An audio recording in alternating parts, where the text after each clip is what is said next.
우리 서양 철학의 아버지라고 하는 플라톤의 제자가 아리스토텔레스죠.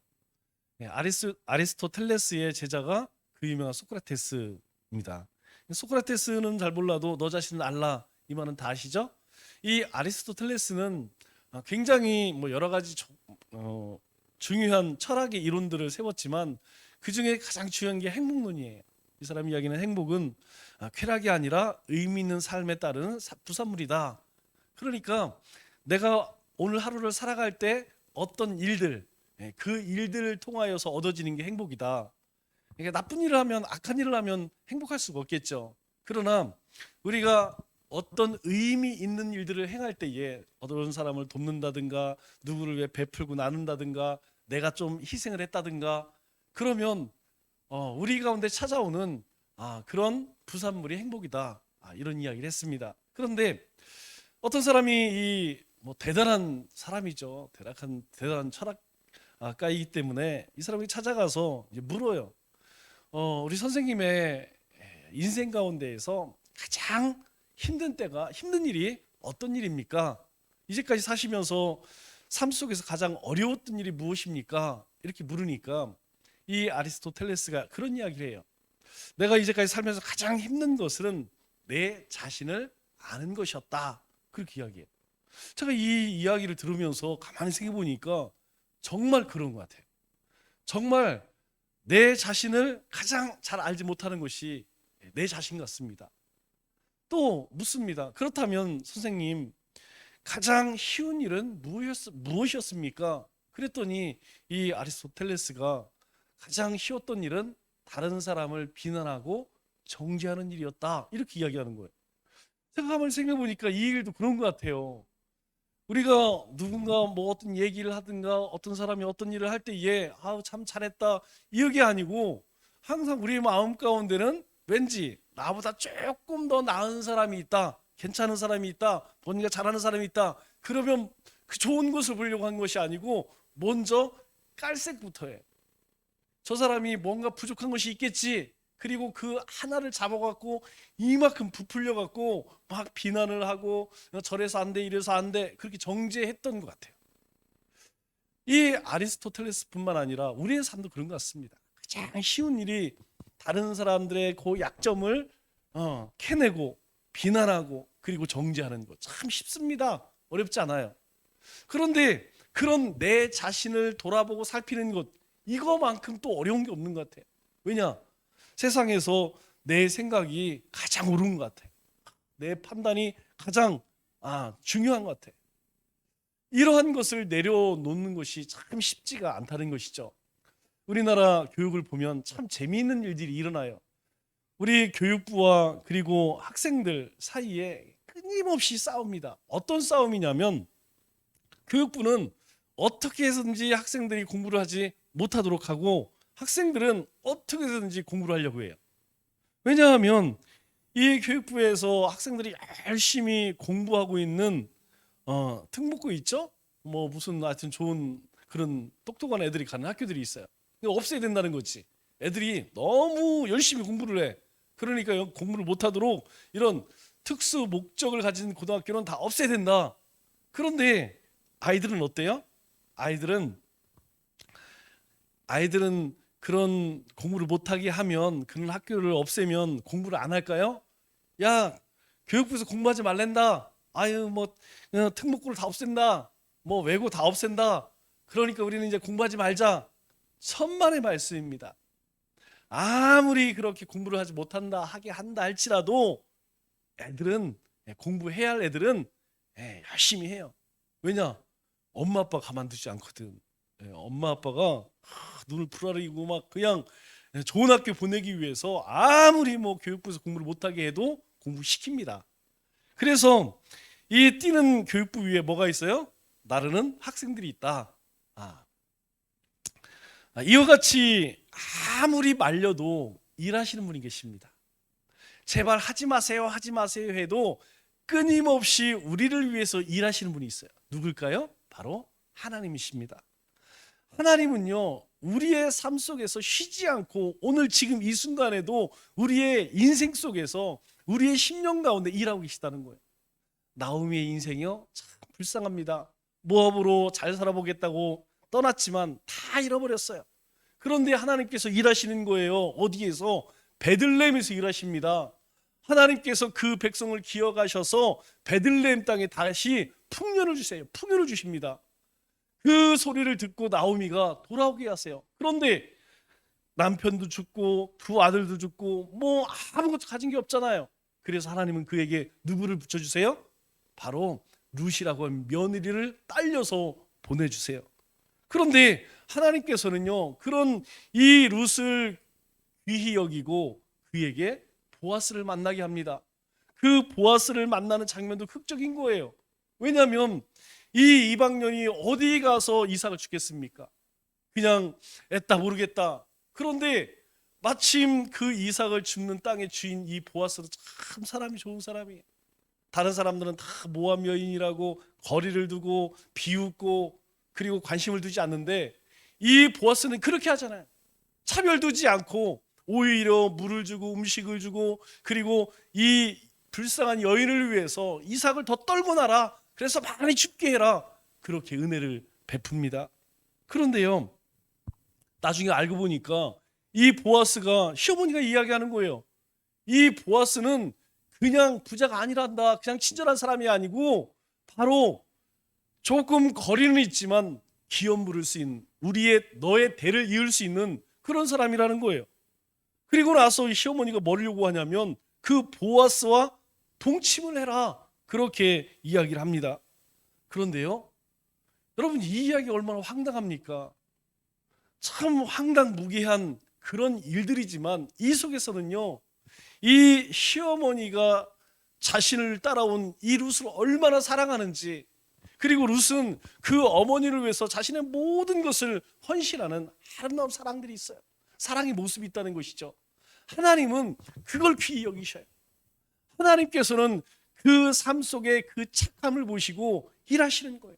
나오미의 마음을 만져주시고 룻의 마음을 만져주셔서 하나님께서 이루고자 하시는 그 일, 결국 이 룻을 통하여서 보아스를 통해서 그 후손을 통하여서 어떻게 합니까? 다윗 왕을 보내시고 다윗 왕의 후손을 통하여 예수 그리스도를 이 땅에 보내신다는 거예요. 하나님께서는 정말 불쌍한 여인들이죠. 다 이런 텅 빈 인생을 그렇게 채워가신다는 겁니다. 그런데요, 하나님은 이들만 그런 게 아닙니다. 우리의 인생도 마찬가지라는 거예요. 오늘 우리 행복한 목장에서 왜 나만 이 찬양을 하는데 여러분 어떻습니까? 여러분 어때요? 마음에 어떤 생각이 듭니까? 여러분 우리의 삶에 그런 생각이 들 때가 얼마나 많은지 몰라요. 그런데 그렇지 않다는 거예요. 나만 홀로 그렇게 참 외롭고 고난의 시간을 지난 것 같지만 그렇지 않다는 거예요. 하나님께서 우리와 함께 하신다는 거예요. 하나님께서 우리의 삶을 지키시고 인도하신다는 것입니다. 결코 하나님 우리를 떠나지 않으신다는 거예요. 하나님의 약속이라는 거예요. 하나님의 백성들에게 맺은 언약이라는 것입니다. 그래서 이 나오미는 룻을 위해서 큰 솥에다가 이제 물을 끓이죠. 왜냐하면 그냥 갈 수 없잖아요. 그냥 보아스를 만나러 갈 수 없습니다. 그래서 이제 목욕을 하기 위해서 큰 솥에 물을 끓이고 이제 이 나오미에게 목욕을 시키죠. 그런데 뭐 지금처럼 뭐 이렇게 뭐 목욕 시설이 좋은 것도 아니고 그냥 집에서 뭐 수도만 틀어놓고 나오는 게 아니죠. 그래서 솥에다가 물을 끓여서 우리 옛날 다 해봤죠? 다라 있죠, 다라. 이 다라에다가 물을 붓고 온도를 맞춰서 여기에 들어가서 또 어떻게 해요? 때를 불려야지. 불리고 나면 엄마가 와서 어떻게 해요? 이제 막 이태리, 그냥 타올도 아니고 이태리 타올로 그냥 문대면 그냥 때가 새카맣게 나와요. 그런데 얼마나 세게 믿는지 막 등껍데기가 비껴져. 막 목욕하고 나면 온몸이 빨개져. 그런데 그렇게 첫째가 하고 나면 그 통에 또 누가 들어가요? 그 통에 둘째가 들어가. 둘째가 나오면 그 통에 또 셋째가 들어가. 예전에 다 그렇게 했어요.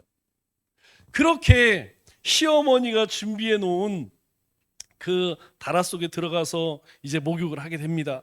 그런데 그 목욕을 하면서 이 룻은 어떤 마음이 들었을까요? 첫째는 시어머니에게 고맙겠죠. 물론 그 일이 도덕적으로 그렇게 올바른 일은 아니었어요.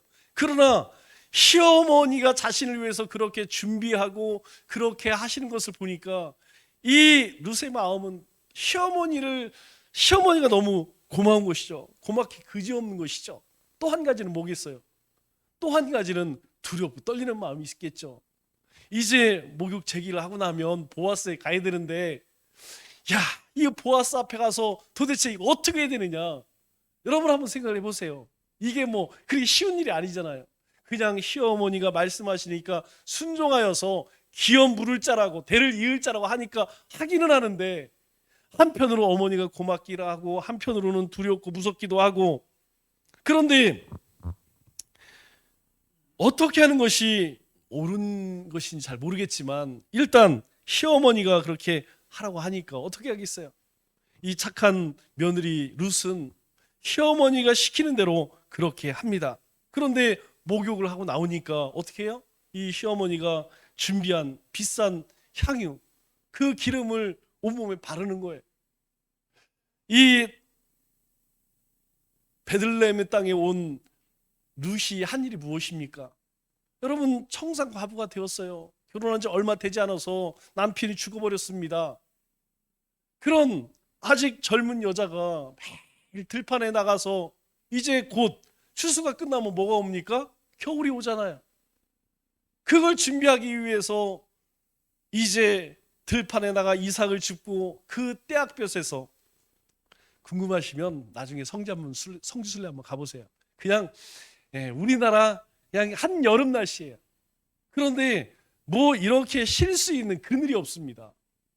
이 나라는 참 이상해요. 나무가 없어. 나무가 산에도 나무가 없고 들판에도 나무가 없습니다. 그냥 허벌판에 얼마나 뜨거운지 모릅니다. 어디에 있느냐? 오아시스 있죠? 우물 있는데, 우물 있는 데에 나무 몇 개 있고 그 외에는 없습니다. 아무것도 없어요. 산에 나무 한 그루도 없습니다. 정말 이상해요. 여러분, 그렇게 아침부터 저녁까지 몇 날 며칠을, 그 수확 시기가 얼마나 되겠습니까? 한 열흘 이 정도밖에 되지 않겠어요? 그 밭에 나가서 이삭을 줍느냐고 얼굴은 시커매지고 일을 안 해봤던 그 손은 어떻게 있습니까? 군살이 배기고. 그리고 솔직히 여러분, 그렇게 잘 씻을 수 있었겠어요? 지금이야 뭐 목욕탕에 가서 그냥 물만 틀면 나와서 얼마든지 매일 샤워하지만, 여러분, 예전에는 사실 그렇게 목욕 자주 못했어요. 잘 씻지도 못하지. 그냥 뭐 얼마나 힘이 들겠어요. 그렇게 거칠어지고 그렇게 이제 뭐 손에는 이제 뚝살도 배기고, 그런 이 룻에게 목욕을 시키고 기름을 바르고 또 이 시어머니가 준비한 예쁜 옷이시죠. 새 옷. 그것을 입혀놓으니까 어떠해요? 시집 올 때처럼 그렇게 이쁜 거예요. 시어머니 볼 때 얼마나 이쁘겠습니까? 그런데 이 룻은요, 쑥스러운 거예요. 그리고 자신을 돌아보면서 자신의 그 모습을 보면서 여러 가지 생각이 들겠죠. 만일 남편이 살아있다면, 여러분 그 생각 안 나겠어요? 만일 내 남편이 살아있다면 이 모습을 보면 얼마나 좋아할까? 아니, 매일매일 그런 생활을 했겠죠. 이제 어두워집니다. 시어머니가 이 룻을 데리고 이제 보리 타작하는 보리 타작 마당으로 끌고 가죠. 끌고 갑니다. 그런데 이 시어머니가 룻에게 무엇을 당부하냐면 절대 보아스 앞에 보이지 마라. 그런데 이제 이 타작 마당에서 타작을 하면서 이 보아스가 그냥 일꾼들 보내는 거 아니고, 사실은 우리도 예전에 그랬어요. 우리 일 끝나고 나면 저녁 때에 다 모입니다. 일꾼들 다 모이는데 일꾼들만 모이는 게 아니더라고요. 예전에 먹고 살기 힘드니까 식구들까지 다 왔습니다. 그래서 마당에다 이렇게 막 멍석 깔아놓고 거기에 상 차려서 그렇게 먹었던 기억이 나요. 그리고 품삯으로 보리쌀 한 대박씩 이렇게 주는 걸 제가 어렸을 때 기억이 나는 것 같아요. 여러분, 그것처럼 타작이 끝나고 나서 이제 일꾼들과 회식을 하죠. 많은 사람들이 있는데 여러분, 그 자리에 갈 수 있나요? 눈치 보죠. 왜냐하면 이제 저 사람들이 빨리 다 돌아가고 이제 그 움막으로 보아스가 들어가야지. 여러분 그렇다고 해서 금방 잠이 드나요? 금방 잠이 오지 않죠. 어쨌든 간에 나오미는 룻을 데리고 그 타작마당으로 가요. 그리고 사람들이 이제 끝날 때까지 한 구팅에 서서 기다리고 있죠. 그 타작마당에서 나오미는 뭐 같이 기다릴 수가 없잖아요. 그래서 며느리만 남겨두고 돌았습니다. 그 돌았을 때에 이 나오미의 마음은 어땠을까요? 아마 그런 마음이 들었을 거예요. 참 미안한 생각이 들었겠죠. 차마 자신의 며느리에게 시키지 못할 일을 시킨 것 같아서 참 마음이 좋지 않았을 거예요. 그런데 여러분 어땠을까요? 왜 그렇게 했을까요? 마음 한편에는 그런 내가 우리 며느리에게 몹쓸 짓을 싫은 것 같지만 지금 그렇게 하지 않으면, 그렇게라도 하지 않으면 평생 동안, 일평생 동안 룻은 들판에서 이삭을 줍는 인생을 살아야 했기 때문에 어쩔 수 없었어요. 이 나오미가 룻을 위해서, 룻의 미래를 위해서 그렇게 할 수밖에 없었다는 것이죠. 그래서 룻은 이제 조용히 타작마당에 갑니다. 6절 보니까 이렇게 말씀하죠. 그가 타작마당으로 내려가서 시어머니의 명령대로 다 하니라. 시어머니의 명령이 무엇입니까? 사람들을 피해, 사람들 보이지 마. 그리고 특별히 보아스의 눈에 띄어서는 안 돼. 왜 그럴까요? 분명 보아스의 눈에 띄면 이유를 물어볼 거예요. 그러면 이야기해야겠죠. 그러면 보아스의 성품으로 와서 내가 당신을 책임지겠다 하지 않겠다는 것이죠. 왜냐? 이 대대결혼 기업 물을 자는 가장 가까운 친족부터 책임을 져야 합니다. 삼촌, 사촌, 오촌, 육촌 이 순서대로 간다는 것이죠. 그런데 보아스는 그 순서가 한참 뒤에, 그렇기 때문에 보아스는 분명히 거부할 것이라는 것이죠. 그래서 이제 그 타작마당에 있던 사람들이 타작을 끝나고 회식을 마친 후에 이제 한 사람 한 사람 일어서게 되죠. 그 가운데 이 일꾼 하나가 보아스에게 묻습니다. 아유 어르신, 오늘도 움막에서 주무십니까? 그런데 일꾼들은 일 끝나고 돌아가지만 그 타작마당을 그냥 두고 갈 수가 없죠. 저도 어렸을 때 생각을 해보니까 그런 것 같아요. 이제 막 경운기가 있고 그러면 거기에 실어 와갖고 집 마당에서 탈고 그랬어요. 그런데 여건이 좋지 않으면요 그냥 논에서 했습니다. 논에서 그냥 포장 쳐놓고 거기서 탈곡기 돌려서 거기서 했던 것 같아요. 그런데 다 일이 끝나지 않으니까 어떻게 해요? 보아스는 그 타작마당에서 잘 수밖에 없는 것이죠. 그러니까 몇 날 며칠을 그렇게 자는 모습을 보고 일꾼들이 걱정이 되겠죠. 어르신, 오늘도 여 움막에 주무십니까? 그러지 마시고 집에 가서 주무십시오. 종들은, 일꾼들은 그렇게 이야기할지 모르겠지만 주인은 그럴 수 없는 것이죠. 왜 그렇습니까? 이 농사라는 것이요, 뭐 오늘 수확하고 내일 수확하고 이게 아니잖아요. 여러분, 이 수확은요 한 해 1년의 모든 시간들, 모든 노력들이 다 들어가는 거예요. 농사를 접으신 분들은 압니다. 봄에 씨앗을 뿌리고 김을 메고 약을 치고 이게 보통 힘든 게 아니에요. 제가 여러분들에게 말씀드렸잖아요. 제가 언제 열심히 공부를 해야겠다, 야 이거 죽으나 살아 공부밖에 없다, 그때 마음먹은 것이 고추. 제가 고추 한 줄, 한 그 밭이 한 3,000평 정도 됐던 것 같아요. 그런데 3,000평의 이 한 줄이요 거의 100m 가까이 됩니다. 그런데 중학교 1학년 때가 2학년 때 고추를 따러 가자고 해서 고추를 따는데 한 30m 딴 것 같아요. 고추가 얼마나 많이 열렸는지. 근데 이거 따는 건 문제가 아닙니다. 그때 떼학볕에서 그때 속으로 결심을 했어요. 내가 이 고추를 따지 않기 위해서 공부를 하리라. 제가 또 한 번 경험한 게 언제냐면, 고등학교 끝나고 이제 대학 가기 전에 뭘 했냐면, 이제 노가다에서 돈을 한번 왕창 벌어갖고 뭐 하고 싶은 거, 사고 싶은 거 사자. 그래서 이제 그때 한참 대덕 그 이제 막 아파트 지고 그럴 때였어요. 그래 아파트 이제 건설 현장에 가서 노가다를 하는데, 초짜니까 시키는 게 뭐냐면 이 그 흙 퍼나르는 거 있죠. 이 등에 찍어서 뭐라 하죠? 하여튼 그거 하는데 그거 처음에는 만만해 보이더라고요. 한 서너 번 올라가니까 그때부터 이게 저녁에 이 어깨를 보니까요 피멍이 들었어. 피멍이 이 눌려갖고 그리고 힘이 드니까 자꾸 뭘 먹이냐 뭘 먹여요? 자꾸 막걸리 미기는 거예요. 이제 제정신을 못 한다 이거지. 제가 하루 가고 나서 그때 결심했어요. 내가 다른 것은 해도 내 노가다는 절대 내 평생 노가다는 안 하리라. 여러분 일하는 사람들은 그래요. 하다가 힘들면 안 해요. 그러나 주인의 마음은 그렇지 않습니다. 이 수학기 놓치면 이 수학해 놓은 거 누가 훔쳐가 버리면 그냥 한 해의 수고가 다 날아가는 거예요. 그래서 보아스는 그곳에서 그 운막 가운데에서 잘 수밖에 없는 것이죠. 이제 사람들이 다 돌아가고 이제 보아스도 잠자리에 듭니다. 그런데 그 한켠에 숨어서 보아스가 잠이 들 때까지 기다리는 이 룻의 마음은 어떨까요? 아마 하라고 해서 하기는 하지만 마음이 편치가 않죠. 이걸 해야 되나 말아야 되나. 만일 보아스가 봤을 때 나를 봤을 때 얘 깨어서 나를 봤을 때 뭐라고 할까? 여러분 만일 여러분들이 보아스 입장이라면 한참 자고 있어. 어떤 여자가 지금 여기 발치 아래에 와 있어. 그럼 무슨 생각이 들겠습니까? 그럼 보아스 룻도 그런 생각이 들지 않았겠어요? 이 여자 이거 추잡한 여인이다. 화를 내고 불결한 계집이라고. 여러분 당시 율법으로는 죽을 수도 있는 그런 일을 지금 하고 있는 거예요.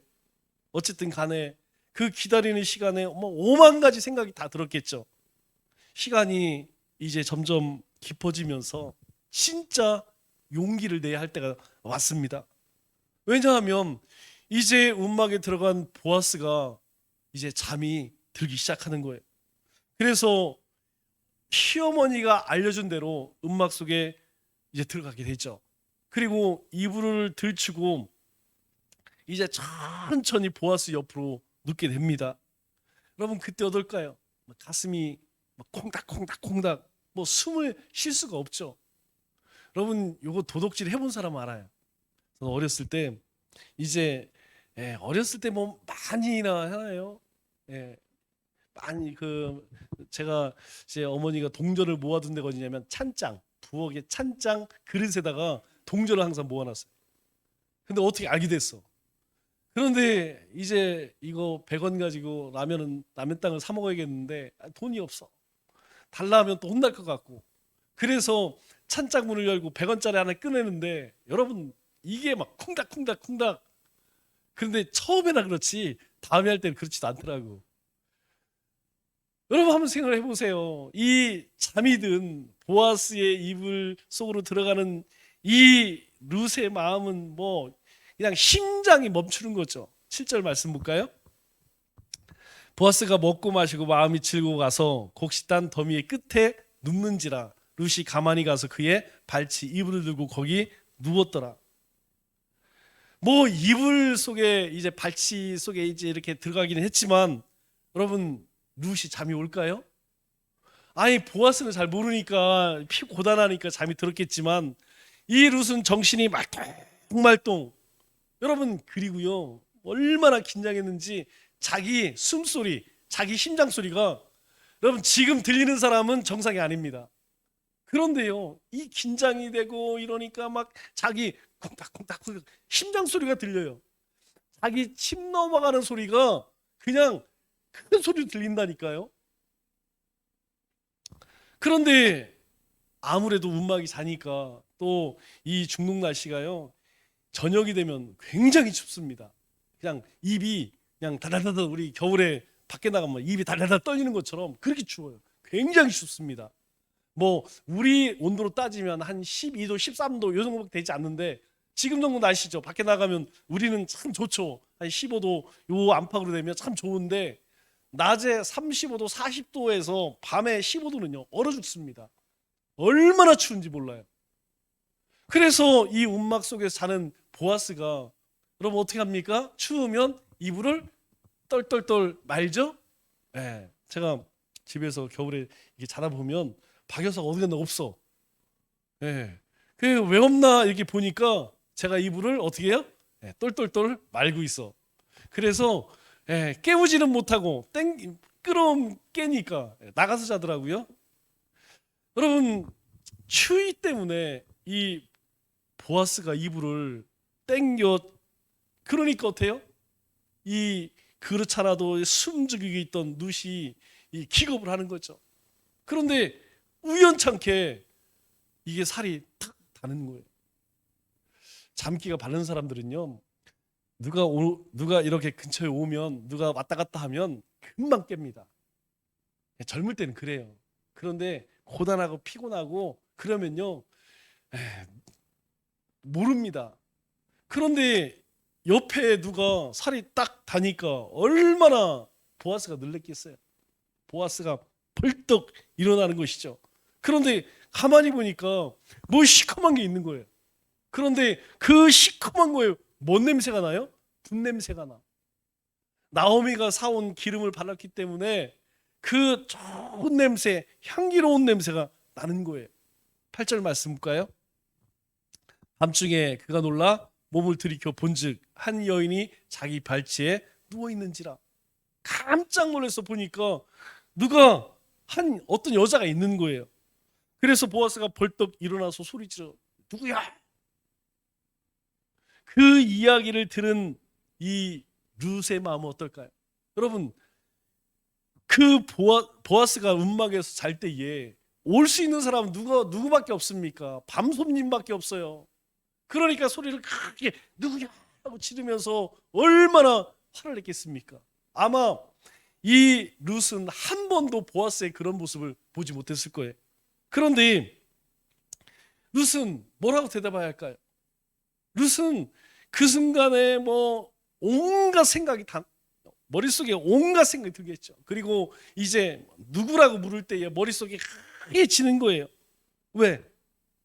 여러분 만일 자신이 룻이라는 것을 알면 이 보아스가 룻을 위해서 얼마나 많은 은혜를 베풀어 줬어요. 다른 사람들이 그렇게 멸시천대를 해도 자신을 존귀하게 여겨줬는데 이 보아스가 얼마나 실망스럽게 생각하겠습니까? 그래서요 쉽게 대답을 못하는 거예요. 그러니까 보아스가 또 묻는 것이죠. 누구야? 그때서야 이제 대답을 합니다. 어르신, 보아스 어르신 접니다. 당신의 시녀 룻입니다. 목이 맨 소리로 대답을 하죠. 9절 말씀 볼까요? 이르되 내가 누구냐 하니 대답하되 나는 당신의 여종 룻이오니 당신의 옷자락을 펴 당신의 여종을 덮으소서. 이는 당신이 기업 물을 자가 됨이니이다. 여러분 이 말씀이 아주 중요한 말씀입니다. 왜 중요하느냐? 이 룻이 당신의 옷자락을 펴 여종을 덮으소서. 여기서 옷자락을 덮으소서 이 말의 의미가 무엇인지 아십니까? 결혼해 달라는 청혼 용어라는 거예요. 나를 받아주십시오. 나는 이제 당신의 여자가 될 준비가 다 돼 있습니다. 나를 당신이 받아주십시오. 이런 의미라는 거예요. 룻은 어쩌면 이 보아스에게 그런 이야기 하는 거예요. 지난번 룻이 보아스가 룻에게 어떤 이야기 하죠? 우리 룻기 2장 12절 말씀에 이런 이야기를 합니다. 보아스가 룻에게 하는 이야기예요. 여호와께서 내가 행한 일에 보답하시기를 원하며 이스라엘 하나님 여호와께서 그의 날개 아래의 보호를 받으러 온 내게 온전한 상 주시기를 원하노라. 왜? 보아스가요 룻이 시어머니를 위해서 어떤 일들을 행했는지 이미 동네에 소문이 자작 흘렀어요.